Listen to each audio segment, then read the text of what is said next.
Құрметті азаматтар, қазіргі таңда интернет алаяқтар көбейіп барады. Алаяқтар өздерін банк қызметкерімен таныстырып, SMS-код немесе картаңыздың мәліметтерін сұрауы мүмкін.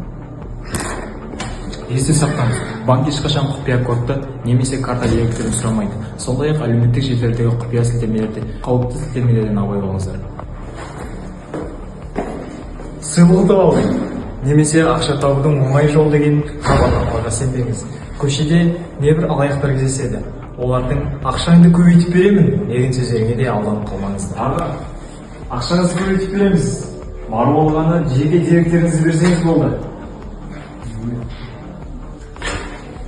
Мұндай сөздерге сенбеңіз, өйткені алаяқтардың мақсаты сіздің деректеріңізді алу.